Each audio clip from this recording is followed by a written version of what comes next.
السلام عليكم ورحمة الله وبركاته. أهلا بكم معايا فيديو جديد من فيديو النهاردة إن شاء الله هشرح فيه معاكم طريقة عمل مربع سهل وبسيط لعمل مفرش سرير أو بطانية بيبي أو شال مستطيل. أتمنى يكون سهل وبسيط عليكم وكمان ينول أعجبكم. فالله ليس أمرا، ما تنسوش إذا عجبكم الفيديو تدعموني بلايك وشير وسبسكرايب. بسم الله الرحمن الرحيم. داخل المربعات بنبتدي نشتغل بمجموعة كبيرة من الألوان، لكن على شرط ان يكون معانا لون، وليكن اللون الأبيض أو اللون الأسود أو أي لون طبعا انتوا تحددوه هيكون قاعدة للمفرش الخاص بتاعي. يعني آخر سطر دايما من مربعنا بتشغليه بلون واحد لكل المربعات اللي هتشغليها للمفرش كله، لكن داخل المربع نفسه بتبتدي تشتغلي بمجموعة كبيرة من الخيوط، وممكن كمان تستخدمي فيه لو بطانية بيبي بقايا الخيوط المتوفرة عندك بكل الألوان المتاحة عندنا. وانا عارفة ان كتير من البنات بيحبوا طبعا فيديوهات خاصة باستخدام بقايا الخيوط، وكلنا طبعا بنحب كده لان بيكون عندنا بقايا خيوط كتير جدا، وحرام طبعا نهملها لان هي بتكون خامات من ضمن الخامات اللي احنا شاريينها في شغلنا.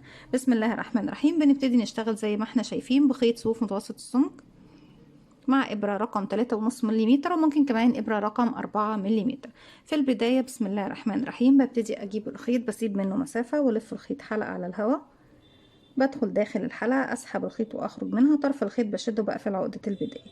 هبتدي اكون 6 سلسلة. بسم الله الرحمن الرحيم. بيكون عندي على الابرة حلقة، بلف الخيط واخرج منها. بسم الله. 1 2 3 4 5 6. هبتدي اسيب الخمس سلاسل الاخيرة واروح لاول سلسلة في الحلقة الامامية الفرونت لوب. بدخل وبخلي معايا كمان خيط البداية، اسحب الخيط واخرج من تحته الحلقة دي، ومن تحت الحلقة الموجودة عندي كمان على الإبرة داخل الفراغ اللي احنا كوناه. وطبعا خيط البداية بخليه في ظهر حرف الفي للسلاسل او في ظهر السلاسل، وابتدي اشتغل عليه. داخل الفراغ اللي احنا كوناه هبتدي اكون 16 غرزة عمود بلفة. علشان اشتغل عمود بلفة هبتدي ارتفع سلسلتين، وهعتبرهم مجرد ارتفاع فقط لا غير. لو انا حابه ان انا ارتفع العمود الاول كله في البدايه واعتبره عندي من العدد، هرتفع 3 سلاسل. يعني هرتفع سلسله على دي كمان، وهعتبر ان الثلاث سلاسل دول اول عمود، لكن انا مش عايزه اعتبر ان السلاسل عندي في البدايه اول عمود، فهرجع سلسله وهعتبر بس السلسلتين دول مجرد سلاسل ارتفاع ملهمش علاقه بالعدد، وابتدي اشتغل اول عمود بلفه عندي ونكون 16 عمود. ازاي بشتغل العمود بلفة؟ بيكون عندي على الابرة حلقة، بلف لفة واحدة اصبح معايا حلقتين، بدخل فراغي داخل السلاسل ومعايا كمان خيط البداية على الابرة. هسحب الخيط وهخرج معانا على الابرة 3 حلقات، هلف الخيط واخرج من حلقتين، يتبقوا 2 هلف الخيط واخرج منهم. يبقى عندي كده ده اول عمود. بكرر 2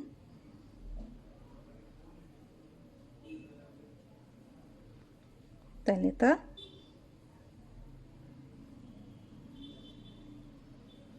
وبشتغل لغاية ما بيكون عندي في نهاية الراوند 16 غرزة عمود بلف. في نهاية السطر نبتدي نعد مع بعض. بسم الله الرحمن الرحيم. عندي كده 1 2 3 4 5 6 7 8 9 10 11 12 13 14 15. نبتدي نشتغل مع بعض العمود رقم 16، وابتدي اغير اللون في اخر عمود. عندي على الابرة حلقة، بلف كده بقى حلقتين، بدخل في نفس فراغي، اسحب الخيط واخرج معايا 3 حلقات، هلف الخيط واخرج من حلقتين بنفس اللون. الحلقتين اللي في الاخر بسيب بقى اللون دوت، وابتدي اجيب لون جديد بقفل عقدة بداية، ابتدي اسحب الحلقة باللون الجديد من الحلقتين الباقيين عندي على الابرة، واخد اطراف الخيوط كلها في الخلف عندي. وبروح فين؟ بسيب السلسلتين وبروح لاول غرزة تحت حرف الفي، ادخل وبيكون معايا اطراف الخيوط كلها اللي انا بحتاج طبعا او محتاج ان انا اخفيها. هسحب الخيط وهخرج من تحتهم، ومن تحت الحلقة كمان الموجودة عندي على إبرة بغرزة منزلقة سليب ستيتش. زي ما احنا شايفين كده خلصنا السطر الأول وأضفنا كمان اللون الجديد. هبتدي السطر الجديد محتاجة ان انا اعمل تزايد على كل الغرز، يعني اشتغل فوق كل غرزة انكريز تزايد، يعني بشتغل كل غرزة فوقيها 2 عمود بلفة. كالمعتاد بنرتفع 1 2، وزي ما قلنا في البداية بنعتبرهم بس مجرد سلاسل ارتفاع. وتاني هدخل في الفراغ الأول هو اللي أنا ارتفعت من عنده، بدخل اسحب الخيط واخرج معايا كده على الابره 3 حلقات، هلف الخيط واخرج من 2، اتبقوا 2 هلف الخيط واخرج منهم كده عمود. كمان مره انكريز يعني بشتغل عمود كمان تزايد. ارجع اروح للفراغ اللي بعده، هنا اهو بشتغل 2 عمود، 1 تاني مرة في نفس الفراغ 2، رقم 3، 1، كمان مرة في نفس الفراغ 2، وهكذا انكريز على الراوند كله، بحيث ان انا عدد الغرز هيكون ضعف عدد الغرز اللي عندي تحت، لاني بشتغل فوق كل غرزة مرتين لغاية ما اخلص الراوند كله وارجع لكم نكمل مع بعض. في نهاية السطر كده اشتغلنا 1 2 3 4 5 6 7 8 9 10 11 12 13 14 15، وفي رقم 16 هبتدي اشتغل 2 عمود فوق كل الفراغات اللي اشتغلناها، كان 2 عمود بلفة. رقم 16 اشتغلت عمود لغاية اخره بنفس اللون، والعمود اللي في الاخير خالص اخر عمود عندي هبتدي في اخر حلقتين اسيبهم وابتدي اغير بقى، اسيب اللون ده واجيب اللون الجديد واقفله عقدة بداية واسحب الحلقتين اللي عندي على الابرة بالحلقة الجديدة. اللون المسترد او الاصفر ببتدي خلاص اسيبه واسيب منه 10 سنتي واقصه بابرة التنظيف، ببتدي انضف شغلي.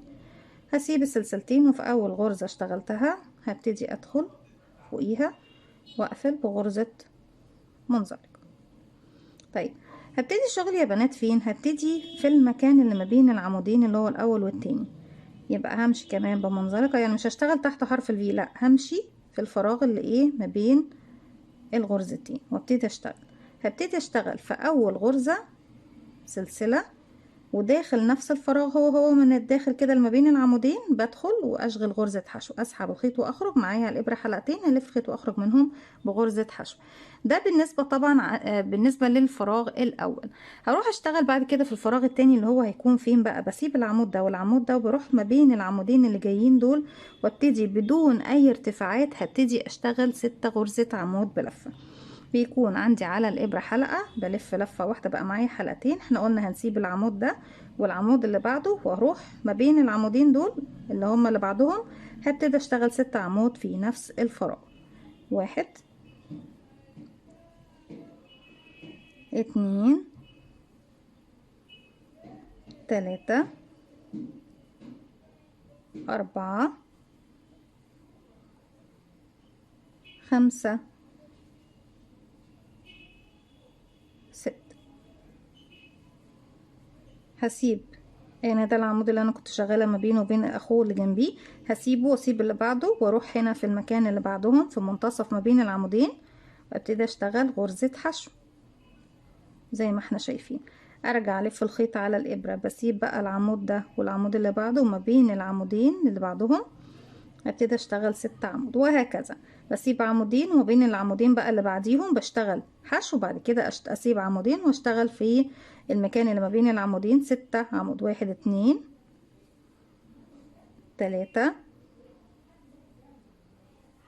4 5 6.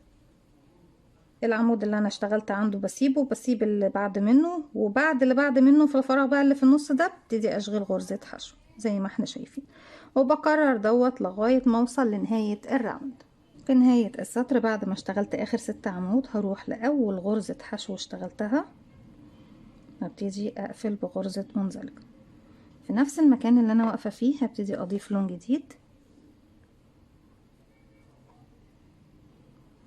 بقفل عقدة بداية وبسحب اللون الجديد من تحت الحلقة اللي عندي على الإبرة، وهبتدي اشتغل داخل اللون الجديد هنا فوق غرزة الحشو دي. هشتغل 6 غرزة عمود بلفة، برتفع 1 2 وبس يا بنات، بعتبرهم مجرد سلاسل ارتفاع.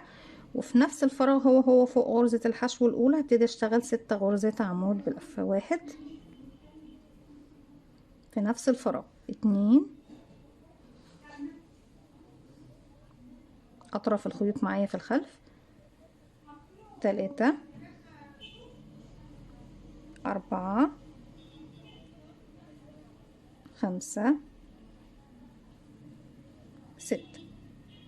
بعد ما اشتغلت هنا فوق غرزة الحشو اللي تحت 6 غرزة عمود، هعد بقى الأعمدة اللي عندي هنا 1 2 3. بعد رقم 3 في المنتصف ما بين الأعمدة بدخل وبشغل المرة دي بقى غرزة حشو، بعكس الأماكن، يعني المكان اللي كنت بشغل فيه تحت حشو بشغل 6 عمود، والأماكن اللي كنت بشغل فيها 6 عمود هشغل في منتصفها حشو زي ما احنا ايه شفنا. هلف الخيط على الإبرة وفوق غرزة الحشو ابتدي اشتغل 6 عمود كمان، 1 2 3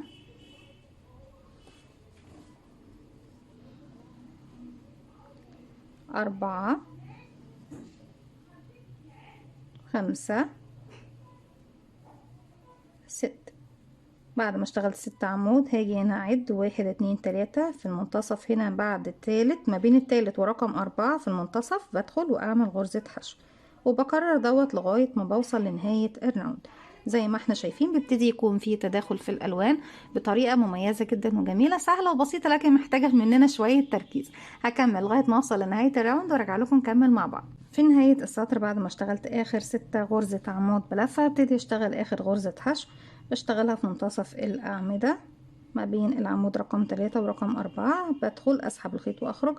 معايا حلقتين، هسيب بقى اللون دوت وابتدي أجيب اللون الجديد وأسحبه زي ما احنا شايفين بالشكل ده، وهبتدي أروح فين يا بنات؟ شايفين سلاسل الارتفاع بسيبهم واروح لأول عمود اشتغلته.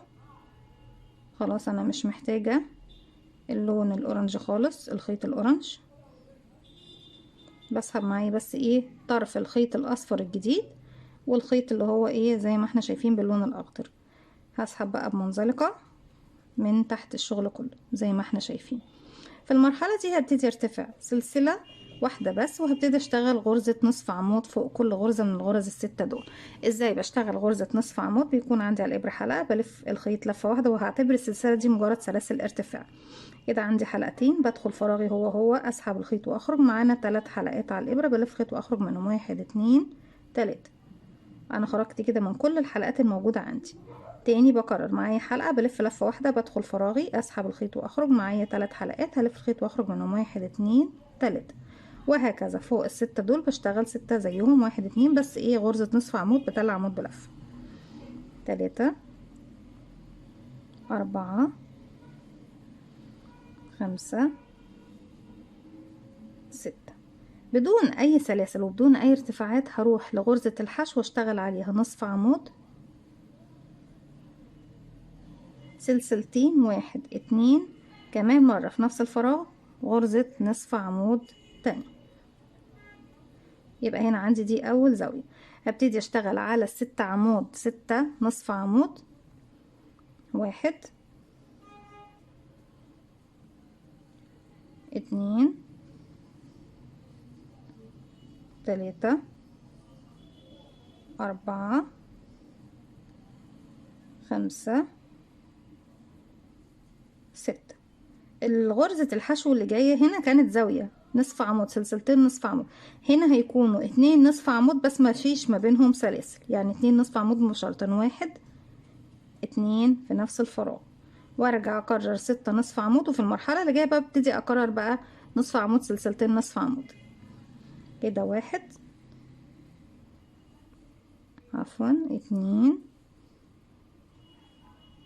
3 4 5 6. هنا هتقابلني بقى الحشو دي بشتغل نصف عمود سلسلتين 1 2، كمان في نفس الفراغ نصف عمود، وبفضل بقى اكرر بنفس الطريقة لغاية ما بوصل الى نهاية الشكل بتاعي. وفي المرحلة دي بيبتدي يتكون معايا شكل المربع زي ما ايه هنشوف مع بعض. بكمل وارجع لكم نبتدي السطر الجديد مع بعض. رجعت لكم تاني زي ما احنا شايفين في نهاية السطر ببتدي اقفل بغرزة منزلقة فوق اول غرزة اشتغلناها بالشكل ده زي ما احنا شايفين. هدخل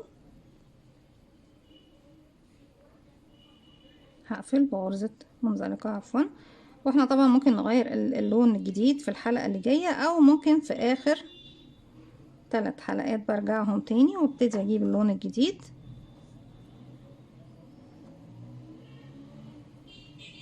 ابتدي اسحبهم في اخر 3 حلقات موجودين عندي على الابرة.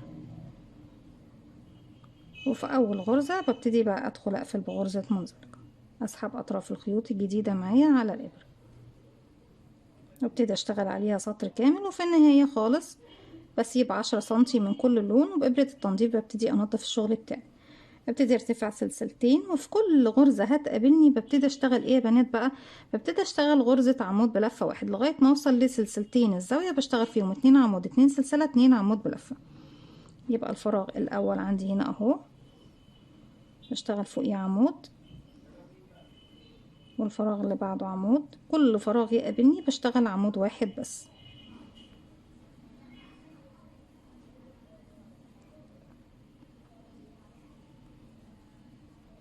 مربع من المربعات اللي الوانه زاهية جدا وجميل ومميز وسهل وبسيط في نفس الوقت. عمود عمود عمود عمود عمود حتى نصل الى الزاوية اللي هما سلسلتين الزاوية. كده دوت النصف عمود اللي تحت اللي هو داخل الزاوية نفسها، بشتغل فيه نص عمود بلفة. وصلت للسلسلتين الزاوية هبتدي اشتغل داخل السلسلتين 2 عمود 2 سلسلة 2 عمود بلفة في نفس الفراغ. واحد، كمان مرة 2، واحد 2، وكمان مرة في نفس الفراغ واحد، تاني 2، عفوا. وابتدي اقرر اني اشتغل على كل غرزة غرزة عمود بلفة، ولما بوصل السلسلتين بشتغل 2 عمود 2 سلسلة 2 عمود، وبكرر دوت لغاية ما اوصل لنهاية المربع. اكمل وارجع لكم. رجعت لكم تاني، وبكده بكون وصلت لنهاية المربع ونهاية فيديو النهاردة. اتمنى يكون سهل وبسيط عليكم. طريقة التشبيك هتكون باستخدام الخيط والابرة او باستخدام غرزة المنزلقة، وكل طريقة فيهم موجود ليها فيديو على القناة. اتمنى ان هو ينول اعجابكم. ما تنسوش فضل ليس امرا اذا عجبكم الفيديو تدعموني بلايك وشير وسبسكرايب، واستنوني في فيديو جديد من وما تنسوش كمان تفعلوا زرار الجرس يوصلكم مني كل جديد. السلام عليكم ورحمة الله وبركاته.